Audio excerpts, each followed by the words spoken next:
Assalamualaikum warahmatullahi wabarakatuh. Nama saya Nanda Islamia.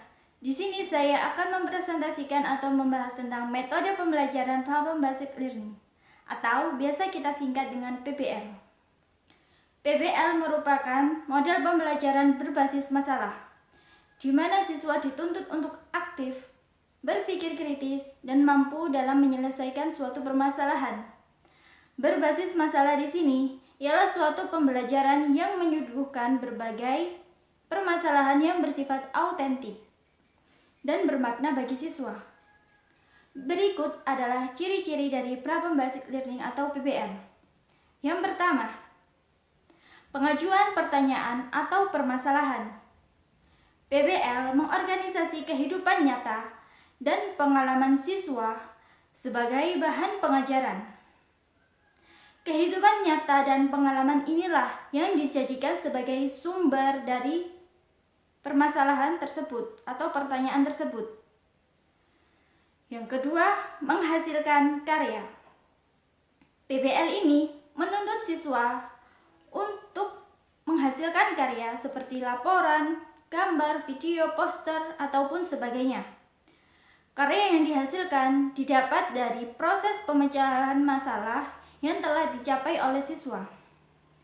Yang ketiga adalah kolaborasi atau kerjasama. Siswa akan dibagi dalam beberapa kelompok kecil. Satu kelompok bisa terdiri dari 3-4 orang ataupun sampai dengan 5 orang.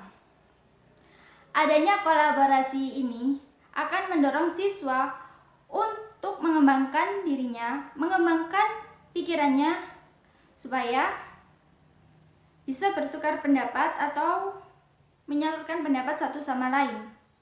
Yang keempat ialah penyelidikan autentik. Pada penyelidikan kali ini, siswa akan melakukan analisis, identifikasi masalah, ataupun membuat hipotesis ataupun sebagainya.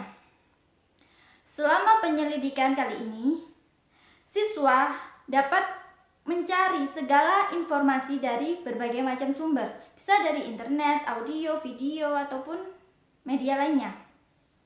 Dengan adanya penyelidikan autentik ini, secara tidak langsung akan membantu siswa dalam membangun pengetahuannya sendiri. Yang kelima, keterkaitan antar disiplin. Pertanyaan atau permasalahan yang muncul pada siswa tidak harus berada pada satu disiplin ilmu saja. Namun, masalah tersebut atau pertanyaan tersebut saling berkaitan dengan disiplin ilmu lain, sehingga siswa dapat berpikir secara luas.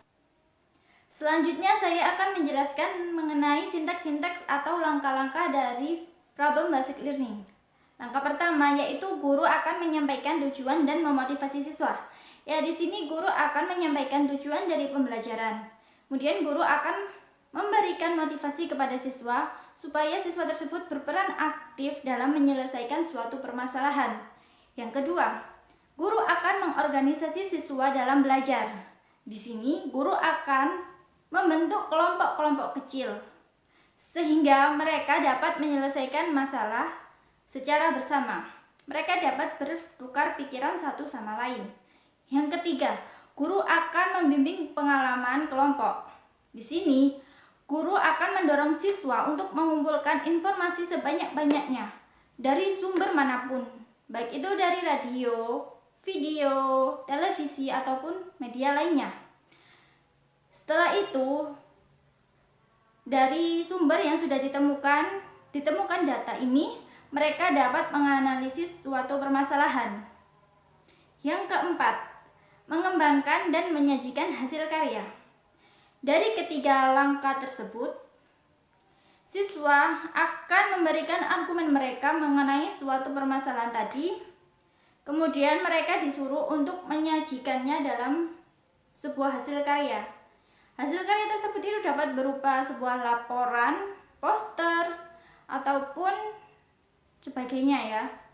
Yang kelima ialah evaluasi. Nah, di sini guru maupun siswa akan mengevaluasi terhadap pemecahan masalah yang dipresentasikan oleh masing-masing kelompok. Langkah selanjutnya yaitu pemberian penghargaan. Pemberian penghargaan ini akan diberikan oleh guru kepada siswa atau kelompok yang dirasa layak, yang dirasa terbaik dari kelompok-kelompok yang lainnya. Selanjutnya mengenai kelebihan problem basic learning atau PBL ini. Yang pertama, pembelajaran lebih bermakna. Mengapa pembelajaran lebih bermakna? Karena yang kedua adalah siswa berperan aktif dalam pembelajaran kali ini. Siswa terjun langsung dalam mencari jawaban dari suatu permasalahan atau pertanyaan. Yang ketiga, meningkatkan motivasi belajar siswa. Kemudian, mendorong siswa mempunyai inisiatif belajar sendiri. Yang terakhir ialah meningkatkan kemampuan siswa dalam menyelesaikan suatu permasalahan. Semakin sering siswa kita latih untuk menyelesaikan suatu permasalahan, maka siswa tersebut akan semakin mudah atau semakin ahli dalam memecahkan masalah selanjutnya. Selain kelebihan, problem basic learning ini sendiri juga mempunyai beberapa kekurangan. Salah satunya yang pertama ialah untuk siswa yang malas, tujuan dari metode pembelajaran problem basic learning atau PBL ini tidak akan tercapai. Tujuan dari problem basic learning sendiri ini adalah menuntut siswa untuk mampu dalam menyelesaikan masalah. Jika siswanya malas, otomatis siswanya malas berpikir sehingga suatu masalah tidak akan terpecahkan. Yang kedua, jika kegiatan belajar ini tidak terkontrol atau tidak dikontrol dengan baik, akan membawa resiko yang merugikan. Yang selanjutnya yang ketiga, metode pembelajaran PBL ini akan membutuhkan banyak waktu. Waktu yang diperlukan itu panjang. Yang keempat, menuntut guru untuk membuat perencanaan yang matang. Cukup sekian pembahasan atau presentasi mengenai metode pembelajaran problem basic learning dari saya. Semoga video ini bermanfaat bagi kita semua. Saya akhiri. Wassalamualaikum warahmatullahi wabarakatuh. Sampai jumpa. Terima kasih.